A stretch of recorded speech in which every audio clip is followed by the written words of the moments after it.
Salut, ici Maxime Johnson au CES de Las Vegas avec le Yotaphone 2. Alors, le Yotaphone 2, lorsqu'on le regarde comme ça a l'air d'un téléphone normal. C'est un téléphone avec un écran de 1080p, un écran 5 pouces, un processeur Snapdragon 800, 2 Go de mémoire vive. Donc, toutes des caractéristiques qu'on retrouve dans un téléphone Android régulier, si on veut. Ceci dit, ce n'est pas du tout un téléphone régulier. Et ce qui se passe, c'est lorsque je le retourne. Alors, le voici. Donc, le dos de l'écran, c'est en fait un écran à l'encre électronique, donc qui permet de vraiment de consulter n'importe quoi. Donc là, j'ai une interface là, qui est vraiment faite par Yotaphone pour avoir mes principales informations en quelques glissements des doigts.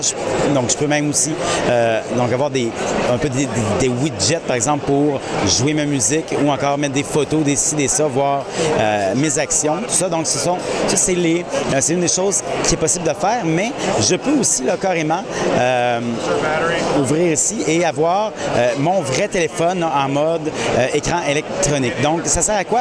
Bien, ça sert que si, par exemple, je vais ouvrir l'application Kindle, et bien voilà, je peux lire un livre sur un écran qui est petit, oui, mais qui est quand même un écran qui se lit bien. Et si je lis sur un livre comme ça va durer à peu près 5 jours l'autonomie du téléphone. Alors que si je lisais ici, ce serait peut-être, je ne sais pas moi, une dizaine d'heures maximum. Là. Donc, c'est vraiment une fonctionnalité qui est unique là, à Yotaphone.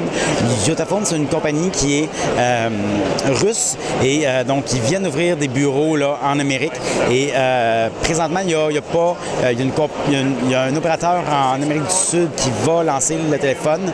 Il n'y a rien d'autre. On me dit qu'au Canada, les opérateurs l'ont entre leurs mains, qu'ils étudient la chose. Est-ce qu'ils vont lancer, ou est-ce qu'ils ne le lanceront pas? Je ne sais pas. C'est quand même risqué là, comme lancement. Je dirais, d'après moi, je serais quand même surpris si ça se fait. Je serais agréablement surpris, mais je serais surpris.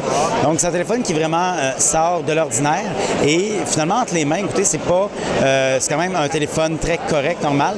Et ce côté-là, vraiment, si vous voulez là, économiser votre pile à la fin d'une journée ou encore si vous voulez partir quelques jours ou encore lire, c'est vraiment quelque chose qui est c'est quand même un ajout qui est du moins intéressant. Là. Alors, le Yotaphone 2, comme je disais, c'est sorti. Ce n'est pas au Canada. Ça ne le sera probablement pas, mais peut-être. Ça reste à voir. Pour avoir plus d'informations, je t'invite à consulter mon site web, maximjohnson.com/techno.